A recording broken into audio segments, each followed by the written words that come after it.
ఇండియాలో VinFast Tesla కంటే 6 రెట్లు ఎక్కువ ఎలక్ట్రిక్ కార్స్ ని అమ్మింది. ఎందుకంటే గత నెలలో గ్లోబల్ ఈవీ జైంట్ టెస్లా కేవలం 48 కార్లు మాత్రమే అమ్మగలిగింది. కానీ పెద్దగా బ్రాండ్ ఇమేజ్ కూడా లేని విన్ఫాస్ట్ మాత్రం నవంబర్ నెలలోనే 291 ఈవీస్ ని అమ్మేసింది.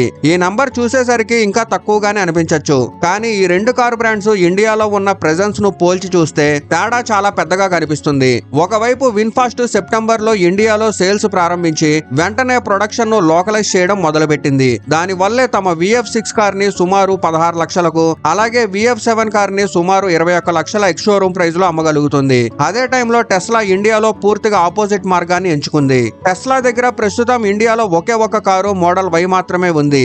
అది కూడా కంప్లీట్ బిల్డ్ యూనిట్ కావడంతో ఇంపోర్ట్ కారణంగా దాని స్టార్టింగ్ ప్రైస్ సుమారు 60 లక్షలు అవుతుంది. ఒకవైపు టెస్లాకి గ్లోబల్ ఈవీ జైంట్ అనే ఇమేజ్ ఉంది. ఇండియాలో కూడా దీనిపైన భారీ హైప్ క్రియేట్ అయింది. అయినప్పటికీ టెస్లా తన మొదటి నెలలో కేవలం 64 యూనిట్లు మాత్రమే అమ్మింది. తర్వాత అక్టోబర్ లో 40 యూనిట్లు, ఇక నవంబర్ లో కూడా కేవలం 48 యూనిట్లే అమ్మింది. ఇది టెస్లా లాంటి బ్రాండ్ కు నిజంగా పెద్ద షాక్ అని చెప్పాలి. మరోవైపు వియత్నాం కి చెందిన ఒక ఆటో మేకర్ అంటే విన్ఫాస్ట్ ఇండియాలో చాలా మందికి తెలిసిన బ్రాండ్ కూడా కాదు. పైగా ఎలాంటి హైప్ కూడా లేదు. అయినప్పటికీ ఇది సెప్టెంబర్ లో 21 కార్లు, అక్టోబర్ లో 131 యూనిట్స్, ఇక ఇప్పుడు నవంబర్ లో 291 కార్లు అమ్మగలిగింది. అయితే అసలు ప్రశ్న ఏంటంటే ఇండియాలో టెస్లా మీద ఉన్న హైప్ ఎలా బస్ట్ అయింది? ఫుల్ వీడియో అయితే ఉంది, చూడండి.